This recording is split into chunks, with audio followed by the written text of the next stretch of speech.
आज हम BA first semester history के paper ancient and early medieval India का यूनिट 3 का पार्ट 3 शुरू करने जा रहे हैं। हमारी पूरी वीडियो एग्जाम ओरिएंटेड रहती है, आपको यहाँ से पढ़ने के बाद कहीं और से पढ़ने की ज़रूरत नहीं पड़ेगी। तो यूनिट 3 में हमने 2 पार्ट पढ़ चुके हैं, पार्ट 1 और पार्ट 2, जिसमें हमने मौर्य साम्राज्य और मौर्य साम्राज्य से पहले हर्यंग वंश, शिशुनाग वंश और नंद वंश के बारे में भी पार्ट 1 पर पढ़ा था। तो पार्ट 3 पर हमें मुख्य रूप से कौटिल्य का अर्थशास्त्र, यहाँ की प्रशासन एवं शासन व्यवस्था, मौर्य काल की और मौर्य साम्राज्य का पतन कैसे हुआ, आखिरकार इतने विशाल साम्राज्य का पतन हुआ तो हुआ कैसे, इसके बारे में आज हम देखेंगे। चैनल पर नए हैं तो सब्सक्राइब जरूर कर लेना। पीडीएफ आपको कहाँ से प्राप्त करनी है ये मैंने पहले वीडियो में बताई, जहाँ सिलेबस डिस्कशन किया हुआ है, या मैं इस वीडियो के आखिरी में भी आपको बता दूंगा। तो चलिए बिना देरी के शुरू करते हैं यूनिट 3 का पार्ट 3। बिल्कुल बेसिक से बिल्कुल डिटेल से पढ़ाएंगे आपको, और आपको यहाँ से पढ़ने के बाद कहीं और से कुछ भी पढ़ने की जरूरत नहीं पड़ेगी। मौर्य प्रशासन एवं कौटिल्य। जैसे कि आप सभी को पता है, चंद्रगुप्त मौर्य ने मौर्य साम्राज्य की स्थापना की थी। बिंदुसार ने इसका विस्तार बनाए रखा था और सम्राट अशोक ने उसे अपनी सर्वोच्च सीमा तक पहुंचाकर नैतिक शासन का आदर्श प्रस्तुत किया था। इसके बाद क्या हुआ था, और भी इसके जो उत्तराधिकारी आए थे उसके बाद इस शासन का समापन हो गया था। इतना विशाल साम्राज्य केवल वीर शासकों के कारण ही नहीं, बल्कि सुदृढ़ प्रशासनिक व्यवस्था के कारण भी लंबे समय तक संगठित बना रहा है। इस प्रशासनिक व्यवस्था के निर्माण में महान राजनीतिक कौटिल्य का सबसे महत्वपूर्ण योगदान था। कौटिल्य की राजनीतिक दूरदर्शिता, प्रशासनिक सिद्धांतों ने मौर्य शासन को एक मजबूत आधार प्रदान किया था। तो जब इतना बड़ा साम्राज्य था, तो इस साम्राज्य को चलाने के लिए राजनीतिक और सिद्धांतों की भी जरूरत पड़ती है। तो इन्हीं सिद्धांतों को दिया था किसने? कौटिल्य ने दिया था, जिसे चाणक्य या विष्णुगुप्त के नाम से भी जाना जाता है। आगे देखिए, कौटिल्य जिन्हें चाणक्य या विष्णुगुप्त के नाम से भी जाना जाता है, प्राचीन भारत के महान राजनीतिक, अर्थशास्त्री तथा कूटनीतिज्ञ थे। ये तक्षशिला विश्वविद्यालय के विद्वान आचार्य थे। कौटिल्य का को क्या कहा जाता है? मौर्य साम्राज्य का निर्माता भी कौटिल्य को कहा जाता है। याद रखना, ये कौटिल्य का परिचय हमारा हो जाएगा। कौटिल्य की महान कृति अर्थशास्त्र प्राचीन भारत का सबसे महत्वपूर्ण राजनीतिक और प्रशासनिक ग्रंथ माना जाता है। इसमें राज्य शासन, प्रशासन, न्याय, कर व्यवस्था, कृषि, व्यापार, सेना, गुप्तचर व्यवस्था तथा विदेशी नीति का अत्यंत विस्तृत वर्णन मिलता है। अर्थशास्त्र केवल आर्थिक विषयों तक सीमित नहीं, बल्कि शासन संचालन की एक संपूर्ण पुस्तक है। आज भी अनेक विद्वान इसे राजनीति और प्रशासन का सबसे श्रेष्ठ ग्रंथ मानती है। आगे देखिए, दिया हुआ कौटिल्य का परिचय आपको यहाँ से काम आएगा। यदि लॉन्ग क्वेश्चन में आ जाएगा, शॉर्ट क्वेश्चन में आएगा तो आपको शॉर्ट पर लिखना होगा। कौटिल्य के अनुसार राज्य का उद्देश्य केवल शासन करना नहीं, बल्कि प्रजा की सुरक्षा और कल्याण सुनिश्चित करना होता है। उन्होंने लिखा है कि प्रजा के सुख में ही राजा का सुख है और प्रजा के हित में ही राजा का हित निहित है। यह सिद्धांत मौर्य प्रशासन की आधारशिला बना था। तो याद रखना, कौटिल्य ने कौन सा सिद्धांत दिया था? तो प्रजा के सुख में ही राजा का सुख है और प्रजा के हित में ही राजा का हित निहित है, ये कौटिल्य ने कहा था। आगे देखिए, दिया हुआ है, कौटिल्य ने राजा के स्वरूप को स्पष्ट करने के लिए सप्तांग सिद्धांत प्रस्तुत किया था। याद रखना, उनके अनुसार किसी भी राज्य के 7 आवश्यक अंग होते हैं। तो पूछ लिया जाएगा पेपर में शॉर्ट क्वेश्चन में, कौटिल्य के सप्तांग सिद्धांतों का संक्षिप्त में परिचय दीजिए। तो इनके 7 आवश्यक कौन से? याद रखना, पहला खुद स्वामी जो राजा होता है, राजा के बाद आता है मंत्री जिसे अमात्य कहते हैं, फिर आता है राज्य एवं प्रजा जिसे जनपद के नाम से जाना जाता है, दुर्ग यानी किले, आपका किला और आपकी दुर्ग कितना मजबूत है, आपका कोष यानी आपका राजकोष यानी जो कर व्यवस्था से आप अपने लिए जो रुपया देश के लिए काम आता है वो राजकोष कहलाता है, फिर दंड सेना यानी कि वहाँ की सेना कितनी मजबूत है, और गलत काम करने पर या कोई अपराध करने पर वहाँ का दंड कितना मजबूत है, और फिर आखिरी में काम आता है मित्र राज। जो आसपास के जो पड़ोसी राज्य हैं उनसे हमारा मित्रवत संबंध होना चाहिए, या उनके साथ हमारा गलत बेकार संबंध है तो हम आगे नहीं बढ़ पाएंगे। ये कौटिल्य के अनुसार 7 आवश्यक अंग थे। यदि ये 7 अंग सुदृढ़ हैं तो राज्य शक्तिशाली और स्थिर बना रहता है। मौर्य शासकों ने अपने प्रशासन में सिद्धांत का सफलतापूर्वक पालन किया है, जो कि आज के हमारे प्रधानमंत्री नहीं कर पा रहे हैं। आगे देखिए, दिया हुआ है, मौर्य शासन पूर्णतः केंद्रीकृत राजतंत्र था। याद रखना, मौर्य शासन कैसा राजतंत्र था? तो पूर्णतः केंद्रीकृत था, जो कि राजा सबसे ऊपर होता था, यानी राजा शासन का सर्वोच्च अधिकारी होता था। वही प्रशासन, न्याय, सेना तथा विदेशी नीति का अंतिम निर्णय करता था। यद्यपि उसके पास व्यापक अधिकार थे, फिर भी वह मंत्री परिषद की सहायता से शासन चलाता था। मौर्य शासन पूर्णतः केंद्रीकृत था राजा पर, लेकिन फिर भी वह किसकी सहायता से पूरा शासन चलाता था? मंत्री परिषद की सहायता से पूरा शासन चलाता था। योग्य मंत्रियों की नियुक्ति करता था, अधिकारियों की निगरानी तथा प्रशासनिक अनुशासन पर विशेष ध्यान दिया जाता था। आगे देखिए, दिया हुआ है, विशाल साम्राज्य के सुचारू संचालन के लिए उसने अनेक प्रांतों में विभाजित किया हुआ था। प्रत्येक प्रांत का शासन प्रायः राजकुमार या योग्य अधिकारी को हाथों में होता था। प्रांत के नीचे जनपद, जिले, नगर तथा ग्राम प्रशासन की व्यवस्था थी। गांव का प्रशासन ग्रामीण तथा नगर का प्रशासन विशेष अधिकारियों द्वारा संचालित किया जाता था। इस प्रकार संपूर्ण साम्राज्य में प्रशासन का एक सुव्यवस्थित ढांचा स्थापित था। तो आपसे पेपर में यहाँ से जो क्वेश्चन बनेगा वो इस प्रकार से बनेगा कि मौर्य साम्राज्य का प्रशासन किस प्रकार से विभाजित था, उसका वर्णन कीजिए। इस प्रकार से आपके क्वेश्चन देखने को पेपर में मिल सकता है। मौर्य प्रशासन की सबसे बड़ी विशेषता उसका अनुशासन, संगठन तथा उत्तरदायित्व था। प्रत्येक अधिकारी के कार्य और अधिकार स्पष्ट रूप से निर्धारित थे। प्रशासन के प्रत्येक विभाग की नियमित निगरानी की जाती थी, जिससे भ्रष्टाचार और अव्यवस्था पर नियंत्रण बना रहता था। अब इनकी निगरानी कैसे होती थी, तो इसके लिए गुप्तचर व्यवस्था हुआ करती थी, जिसमें गुप्तचर साधारण मनुष्य या साधारण जनता बनकर क्या करती थी, निगरानी करती थी और भ्रष्टाचार को रोकने में मदद करती थी। उस समय भी भ्रष्टाचार नहीं हो पाता था। इतने विशाल प्रशासन को प्रभावी बनाए रखने के लिए न्याय, वित्त, कृषि, सेना तथा गुप्तचर विभागों का भी अत्यंत संगठित विकास किया गया था। इन्हीं व्यवस्थाओं ने मौर्य साम्राज्य को अपने समय का सबसे शक्तिशाली और सुव्यवस्थित साम्राज्य बना दिया। अब यहाँ से एक आपका और प्रश्न क्लियर हो जाएगा, इतिहास पढ़ना जरूरी क्यों है, ताकि इतिहास में राजनीति की पुस्तकों या उससे ज्ञान लेकर हम आगे की राजनीति को अधिक सुव्यवस्थित, संगठित और जनता के लिए उपयोगी बना सकें। अब देखिए, मौर्य प्रशासन की न्याय व्यवस्था, वित्तीय व्यवस्था, कृषि व्यवस्था और इसके सैन्य संगठन के बारे में विस्तार से हम समझेंगे। आपसे पूछ लिया जाएगा, मौर्य प्रशासन की न्याय व्यवस्था पर विस्तृत वर्णन कीजिए। मौर्य प्रशासन की न्याय व्यवस्था कैसी थी, वित्तीय व्यवस्था कैसी थी या कृषि व्यवस्था एवं सैन्य संगठन कैसा था, इस प्रकार से आपके क्वेश्चन पूछ लिए जाएंगे। तो इतने विशाल साम्राज्य का संचालन केवल राजा और मंत्री परिषद के सहयोग से भी संभव नहीं था। मौर्य शासकों ने शासन के प्रत्येक क्षेत्र के लिए अलग अलग विभाग स्थापित किए थे, जिनके माध्यम से न्याय, राजस्व, कृषि, व्यापार, सेना तथा जनता के कल्याण का कार्य व्यवस्थित रूप से संचालित किया जाता था। यही संगठित प्रशासन मौर्य साम्राज्य की स्थिरता और सफलता का सबसे बड़ा आधार था। यदि किसी भी राजा की न्याय व्यवस्था, वित्तीय व्यवस्था, कृषि व्यवस्था और सैन्य संगठन मजबूत है तो वह देश आगे तक जाएगा।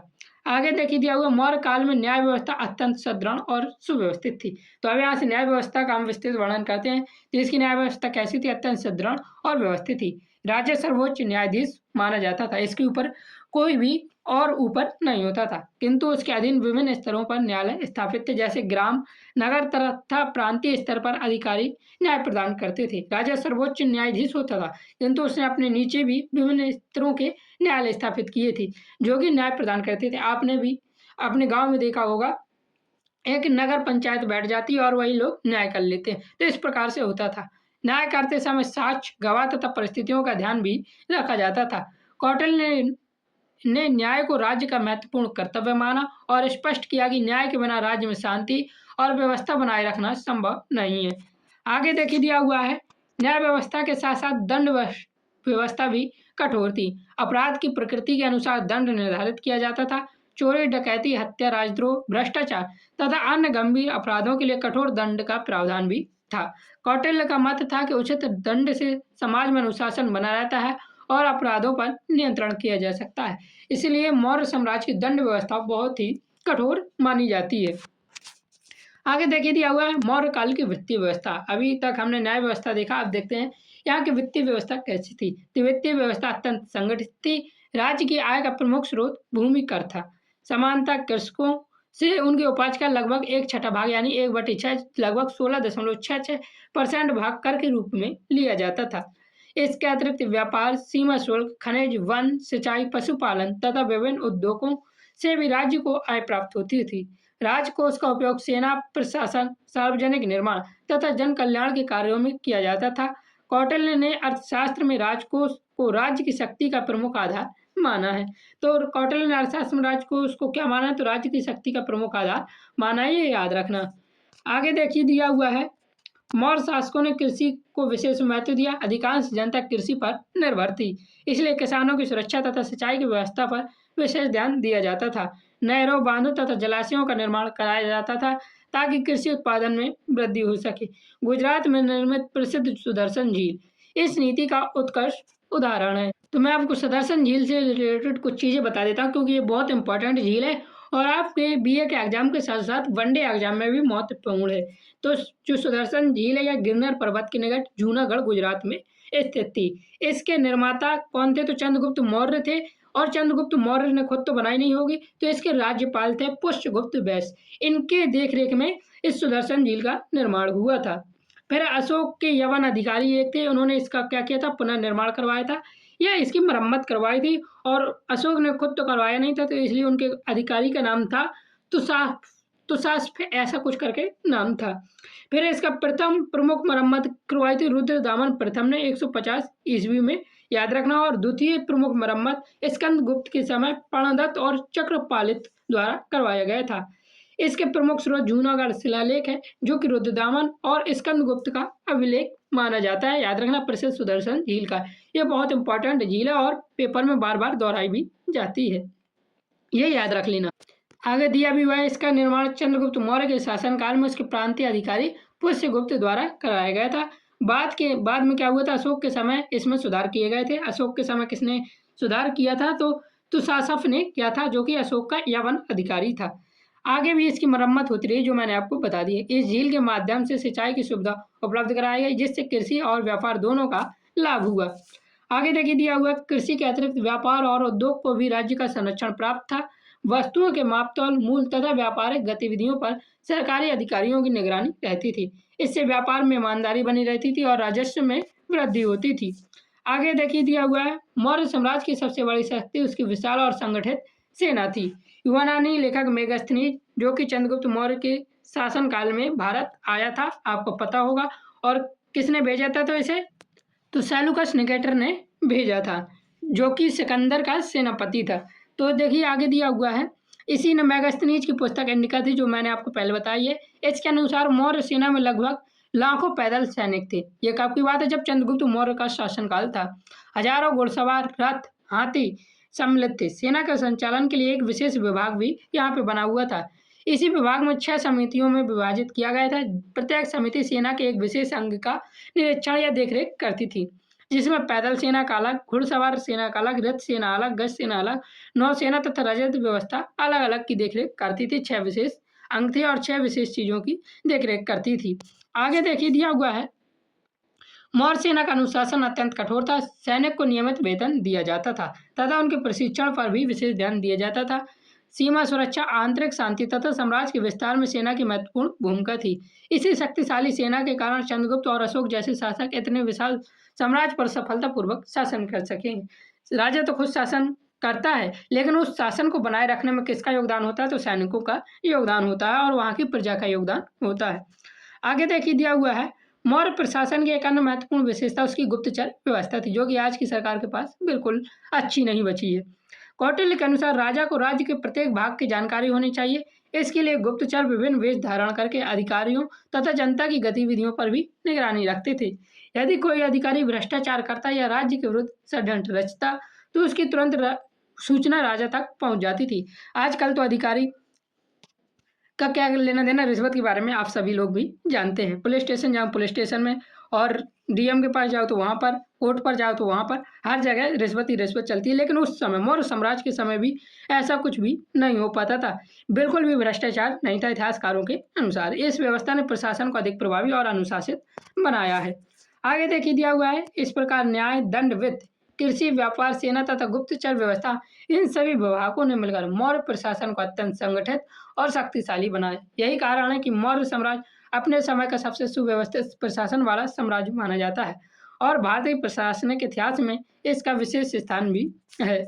आगे देखिए दिया हुआ, मौर्य प्रशासन की इन उल्लेखनीय उपलब्धियों के बावजूद समय के साथ इस साम्राज्य कमजोर होने लगा और अशोक की मृत्यु के बाद योग्य नेतृत्व का अभाव, विशाल साम्राज्य का प्रभावी संचालन कठिन होने लगा तथा अन्य अनेक कारणों से मौर्य साम्राज्य का पतन प्रारंभ हो गया। अब इसका पतन जब प्रारंभ हुआ तो ये एक प्रश्न उठता है, इसका पतन हुआ तो हुआ क्यों? जब इतना विशाल साम्राज्य था, इतनी सुसंगठित व्यवस्था थी और इतनी मजबूती के साथ ये खड़ा हुआ था, फिर भी इसका अंत हुआ तो हुआ कैसे? इसका अध्ययन हम करते हैं। अब मौर्य साम्राज्य के पतन एवं इसका ऐतिहासिक क्या महत्व है देखेंगे। सम्राट अशोक के शासनकाल में मौर्य साम्राज्य अपना सर्वोच्च उत्कर्ष पर पहुंच चुका था। यह उत्तर पश्चिम में अफगानिस्तान से लेकर दक्षिण में कर्नाटक तक तथा पूर्व में बंगाल से लेकर पश्चिम में अरब सागर तक फैला हुआ था। यह केवल दक्षिण भारत के कुछ राज्यों पर ही नियंत्रण नहीं पाया था, 2-3 राज्यों को छोड़कर। यह साम्राज्य उस समय का सबसे विशाल और शक्तिशाली साम्राज्य था, किंतु जब अशोक की मृत्यु हुई 232 ईसा पूर्व में, इसके बाद मौर्य साम्राज्य की शक्ति धीरे धीरे क्षीण होने लगी। उसके उत्तराधिकारी अशोक जैसी योग्यता और नेतृत्व क्षमता नहीं रखते थे। परिणाम स्वरूप कुछ ही दशकों में यह विशाल साम्राज्य विघटित होने लगा और अंततः इसका पतन भी हो गया था। आगे देखिए दिया हुआ है, मौर्य साम्राज्य के पतन का जो प्रमुख कारण माना जाता है वह माना जाता है अयोग्य अधिकारी और वो उत्तराधिकारी। अशोक के बाद आने वाले शासक विशाल साम्राज्य को प्रभावी ढंग से संचालित नहीं कर सके और उसने ना तो चंद्रगुप्त जैसी राजनीतिक दूरदर्शिता और ना ही अशोक जैसी प्रशासनिक क्षमता बची थी। कमजोर नेतृत्व के कारण केंद्रीय सत्ता का प्रभाव धीरे धीरे समाप्त होने लगा था। आगे देखिए दूसरा महत्वपूर्ण कारण दिया हुआ है अत्यधिक विशाल साम्राज्य। यह चंद्रगुप्त अशोक के शासनकाल में इतना बड़ा साम्राज्य हो गया था कि इसके पूरे भूभाग पर नियंत्रण पाना कठिन हो गया था। तो इतने विस्तृत भूभाग पर उस समय के साधनों से प्रभावी नियंत्रण बनाए रखना अत्यंत कठिन था। संचार और परिवहन के सीमित साधनों के कारण दूर दराज के प्रांतों पर केंद्रीय शासन की पकड़ कमजोर पड़ने लगी। कई प्रांतीय शासक स्वतंत्र होने लगे और साम्राज्य का विघटन यहाँ से प्रारंभ हो गया। कुछ इतिहासकार अशोक की अहिंसावादी नीति को भी पतन का एक कारण मानते हैं, लेकिन इसके समर्थन में सभी इतिहासकार नहीं है। कलिंग युद्ध के बाद अशोक ने विजय अभियानों का त्याग कर दिया और शांति तथा धर्म के प्रचार पर अधिक ध्यान दिया। इससे साम्राज्य की सैन्य शक्ति का विस्तार रुक गया। यद्यपि इस विषय में इतिहासकारों के बीच में मतभेद है, फिर भी कुछ विद्वानों का मानना है कि बाद के शासकों ने सेना को पहले जैसा महत्व नहीं दिया। तो याद रखना ये भी एक कारण मान लिया जाता है। आगे दिया हुआ है, आर्थिक कठिनाइयां भी पतन का महत्वपूर्ण कारण थी। विशाल प्रशासन, सेना तथा लोक कल्याणकारी कार्यों पर अत्यधिक व्यय होता था, जबकि केंद्रीय शासन कमजोर हो चुका था। तो कर संग्रह की व्यवस्था भी प्रभावित हुई और परिणाम स्वरूप राजकोष कमजोर होने लगा और प्रशासन पर उसका प्रतिकूल प्रभाव पड़ा और इस प्रकार यहाँ से धीरे धीरे करके मौर्य साम्राज्य का शासन समाप्त होने लगा। प्रांतों में विद्रोह, स्थानीय शासकों की बढ़ती शक्ति ने भी साम्राज्य को कमजोर किया। केंद्रीय नियंत्रण कम होने के कारण अनेक क्षेत्रों में स्वतंत्रता की प्रवृत्ति भी बढ़ने लगी थी। इससे साम्राज्य की राजनीतिक एकता धीरे धीरे समाप्त हो गई। इसी समय उत्तर पश्चिम से यवन, यूनानी तथा अन्य विदेशी शक्तियों का दबाव भी बढ़ने लगा था। सीमा की सुरक्षा पहले जैसी मजबूत नहीं रही। इससे साम्राज्य की बाहरी सुरक्षा भी प्रभावित हुई। अंततः लगभग 185 ईसा पूर्व में मौर्य वंश के अंतिम शासक बृहद्रथ थे। उसके सेनापति पुष्यमित्र शुंग ने हत्या कर दी और शुंग वंश की स्थापना की। इसके साथ ही लगभग 1.5 शताब्दी तक शासन करने वाले मौर्य साम्राज्य का यहाँ से अंत हो गया। इतने बड़े साम्राज्य का यहाँ पे अंत हो गया। याद रखना, अब हम मौर्य साम्राज्य के बाद सीधे गुप्त वंश पढ़ेंगे, क्योंकि ये आपके सिलेबस में नहीं है। मौर्य साम्राज्य के बीच जो छोटे छोटे शासक आए हैं वो आपके सिलेबस में नहीं है, इसलिए हम मौर्य साम्राज्य से गुप्त साम्राज्य के बीच जो छोटे छोटे शासक हैं उनका सिर्फ आपको रिकैप सा दिखा देंगे और उसके बाद हम अगले यूनिट में गुप्त वंश को सीधे स्टार्ट करेंगे, क्योंकि हमें एग्जाम ओरिएंटेड पढ़ना है, एग्जाम में 100% स्कोर करना है। यद्यपि मौर्य साम्राज्य का पतन हो गया, फिर भी भारतीय इतिहास में उसका महत्व अत्यंत महान है। पहली बार भारत के विशाल भूभाग को एक राजनीतिक इकाई के रूप में संगठित मौर्य साम्राज्य ने ही किया था। चंद्रगुप्त मौर्य ने राष्ट्रीय एकता की नींव रखी। कौटिल्य ने सुदृढ़ प्रशासनिक व्यवस्था विकसित की।